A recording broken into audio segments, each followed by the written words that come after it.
I view a TV as an investment. No, seriously, like you're gonna be using it almost every day, and generally you only buy a new one every 5 to 7 years. Unless of course you sell feet pics on OnlyFans, for example, and you're rolling in money. And if you jump on YouTube right now and search OLED TV, you are instantly inundated by the LG C3 TV. And yeah, look, I totally believed the hype and I bought one, if you couldn't tell already, but I've been using it for a few months and now it's 2024. And there are a ton of other really good TVs out there, as well as newer and better TVs on the horizon, like the LG C4.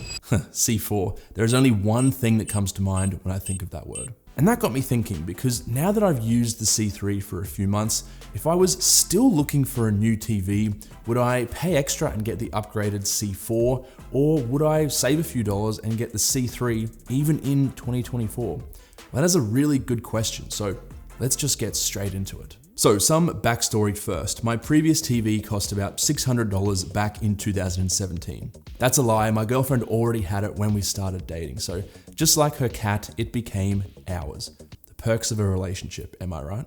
Now, late last year, I decided we needed an upgrade. I went with this 77-inch version of the LG C3 because I feel like it's the perfect size for most living rooms. 65 inches, which was the size of our previous TV, doesn't really fill the space enough to be super immersive, and 83 inches is just way too big, not to mention expensive. And unfortunately, this is one of the areas where size really does matter. Now, you might think that going from 65 inches to 77 isn't really that big of a jump, but it's actually massive. Here's an idea of the size difference. In fact, you're getting 40% more screen size by jumping up to the 77-inch. The larger size comes with a few negatives though. There's a decent price increase from the 65-inch option, and the packaging of the 77-inch C3 is gigantic. I seriously had issues moving it around the house to get to the living room. Luckily, unboxing is fairly straightforward. You also get a stand and a remote as well. The stand is pretty solid with minimal wobble and attaches to the back via 4 screws, but you're really gonna want to wall mount this TV if you can.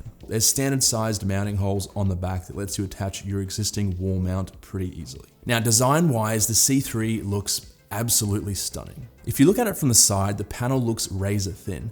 That's because all the important stuff is located in this central section, and also because OLED technology obviously doesn't need a big backlight to light each individual pixel like traditional LED TVs do. This design philosophy extends to the super thin front bezels too, which look great. They have this kind of brushed metallic design on the edges too. Now, getting it onto the wall wasn't exactly easy. You'll definitely need 2 people, but luckily it's surprisingly lightweight, coming in at around 50 pounds or 23 kilos. The power cord can be routed easily, which means you can get it flush with the wall, and all the ports are located on the left side. Now, one issue we had was accessing these ports while the TV was wall mounted. The TV wall mount we installed doesn't pull out or swivel, so playing around with the cables is very difficult due to the ports being so deep behind the TV. Now, this is not a huge deal. I plugged in and ran all of the cables before we actually hooked it up to the wall, but it's just something to be aware of. And yes, all ports are located in the same left-hand side position. So bear that in mind if you already have in-wall cable routing like I installed a couple of months ago.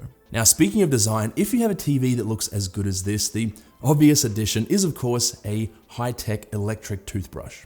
And that is where the sponsor for this section of the video comes in, Laifen.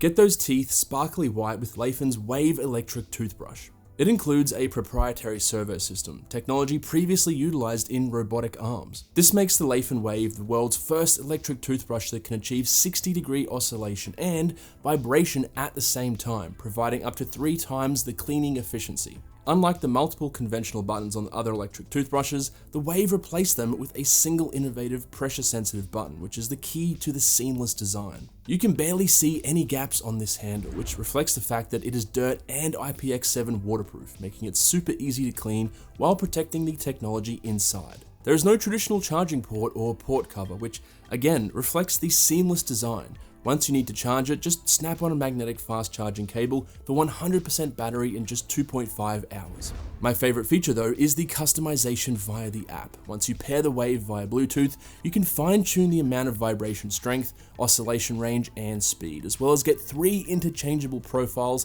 that can be individually customized and easily switched via a double click of the pressure sensitive button. Plus, Laifen offers high quality brush heads at an amazingly affordable price, only $9.99 for a 3-pack and $16.99 for a 6-pack.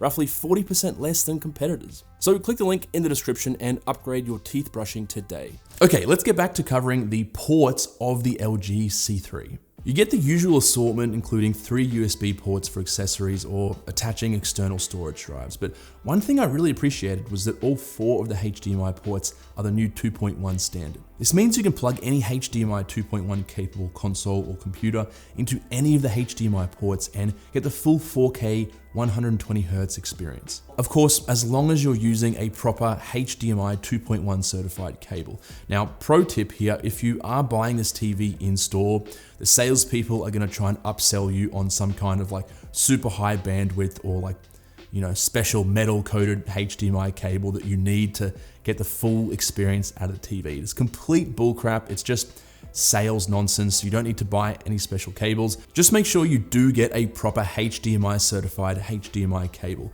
I got this 3-pack from Amazon for about 25 bucks. They work great and they're color coded as well, which makes it way easier when connecting devices. I'll link it down below. You can also jump into the settings and check the cable, and everything is supported on whatever device you're using. In my case, it's a PS5. And yes, the C3 has HDMI eARC, so I hooked it up to my Sonos Arc TV speaker. Honestly, a really good speaker, by the way, so hit that subscribe button to get notified when I eventually do a review on it. Now, moving on, the C3 comes with LG's latest version of the Magic Motion remote. Look, it's pretty decent, and I love the pointer feature because it's so accurate and stable that even if you're completely jacked on pre-workout powder and coffee and you've got the shakes, that cursor is staying locked on. You get the usual assortment of other buttons, including a scroll wheel in the middle, a navigation wheel if you don't want to use Magic Motion, and shortcuts for popular streaming services. Now, I have a couple criticisms here. The first one is the lack of dedicated pause, play, and skip buttons. You actually have to go into the app and, however way the app is set up, you have to do it that way. And the back chassis of the remote is this awful, shiny and slippery plastic. Now, to be fair, I am nitpicking here, but it just gets really greasy so easily to the point where it just doesn't feel very good in your fingers. So I really wish they'd just gone with some kind of matte plastic instead on the back instead of this shiny, glossy stuff. And this brings me to the brain of the TV, LG's WebOS, and it is really good. You get a wide selection of apps, many of them specifically made for LG TVs, so they're super responsive and load quickly. Pretty much every app you could think of is available. So much so that my Apple TV has been unplugged pretty much the entire time we've owned the C3 because I just don't need it. Now, there are some other things that WebOS can do, like home office or cloud gaming using apps like GeForce Now, but honestly, I just haven't used them. I'm a simple man. I just watch TV shows and movies and the occasional game. So anything outside that I really can't speak to because it's not something I do on my TV. Now, there are some ads like most other TVs, but if you go into the home settings menu, you can disable home promotion and content recommendation, which will remove the top banner ads and suggested content from the home screen. Now, you won't get an ad-free experience, but it does get rid of the most annoying ones. Now, one thing I do want to talk about are the settings and overall customizability of the C3, because generally when I buy a new TV, I mess around with the settings for the first few minutes, maybe the first day or two, but then after that, I typically never touch it again unless something goes wrong. That is not the case with the C3. You can tweak and customize pretty much everything, particularly when gaming, but more on that later. You can create your own picture profiles that'll automatically turn on or off depending on input, or use AI to create the best one for you via the personalized picture wizard. And the quick settings menu on the left is quite well designed in my opinion, and it's pretty easy to use, which means I will actually use it often. And I also like the recent history option at the top, which shows the last setting I changed and gives me quick access to it. Now, one thing to note is that out of the box, I found the maximum brightness wasn't that great. And by default, the TV's picture mode is set to auto power saving. Now, you can go into settings, general, and then energy savings and disable energy saving to unlock the highest possible brightness. And I found this made a pretty big difference, mostly during the day when it was brighter inside. And once you actually start viewing content on this screen, that burning hole in your wallet just starts to feel a little bit less painful. Content looks amazing, the colors are vivid and accurate, and to be fair, most of this is due to OLED not needing a backlight, right? Because each individual pixel is lit instead. So the blacks are super deep and rich, the viewing angles are excellent, which is great if you're watching something at an angle while, cooking in the kitchen, for example. And assuming you followed my instructions to unlock the maximum brightness, it gets pretty bright. And if you're wondering whether OLED is worth the extra cost over, other maybe cheaper options like LED, yes, it definitely is. I did struggle a little bit during the day though, particularly because the screen is glossy, so reflections are more noticeable, but I don't think this is a deal breaker. I would much prefer a glossy finish to a matte coating. Like, it kind of makes everything feel a little bit blurry and a little bit less clear. And coincidentally, the brightness is one of two major differences between the C3 and the more expensive G3. The G3's MLA technology allows it to get a bit brighter. The second is, of course, being the G3 is wall mount only and comes with the necessary hardware to do so.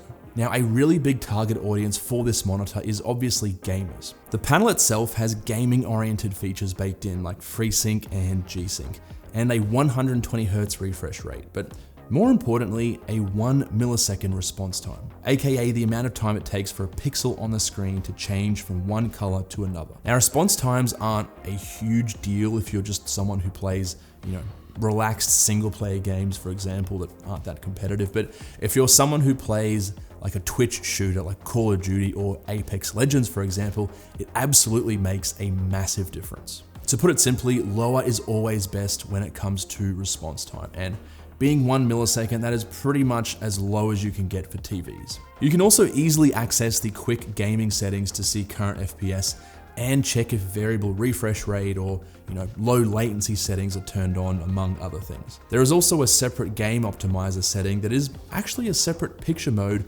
specifically for gaming that you can tweak, and it launches automatically when gaming is detected. I recommend spending a few hours tweaking these settings to find what works for you, and also it depends on what game you play most. All you really need to know here is that if you game, it is a really good experience. And it doesn't matter what type of game you play, if it's just a chill game, or if it's a sweaty shooter like COD, for example, it's a great experience. Honestly, I would argue that the experience on this massive TV is actually better than a lot of smaller, 27-inch monitors designed specifically for gaming that I've reviewed on this channel previously. And especially because my previous TV was awful. I'm pretty sure the response time was like 20 seconds. So it was like pouring grease into my controller. It was just really clunky and just not a very good experience. Now, for those of you worried about OLED burn-in, I don't blame you at all. This is my first OLED and I was a little bit worried too, so I did some research and it turns out apparently that LG is one of the best in the business when it comes to burn-in. OLED is of course not new technology anymore, so manufacturers have had time to improve the panel technology to prevent burn-in. Also, if you jump into the settings, there's an option for OLED care and you can turn on features that will reduce the chances of any burn-in occurring. It's been a few months and I haven't personally noticed any on my particular C3, and I'm also not too worried because burn-in is usually not a big issue on TVs. It's more so computer monitors because you have things like app icons or the taskbar, for example, that just never change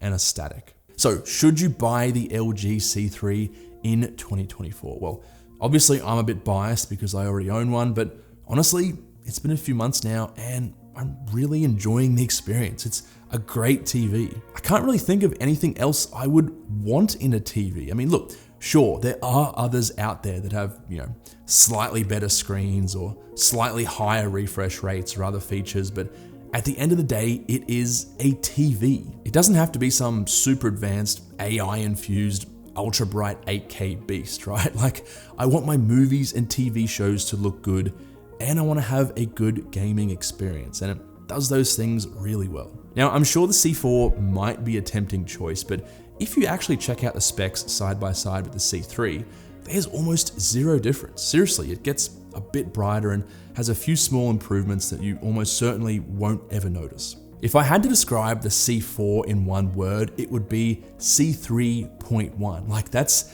how little difference there is between the two. And then you look at the price of a brand new C4 and compare it to a C3 on sale, and the choice becomes very, very easy. Pro tip, the price of TVs usually gets slashed around Black Friday and Cyber Monday. I personally picked this one up for about 20% off the recommended retail price. So if you can hold out for a couple months until your next big sale, definitely do that because they do go on sale quite often. I'll also put some links down below to the best prices that I could find. As always, if you have any questions about the C3 or my experience with it or anything like that, leave me a comment down below. But apart from that, I'll catch you in the next one.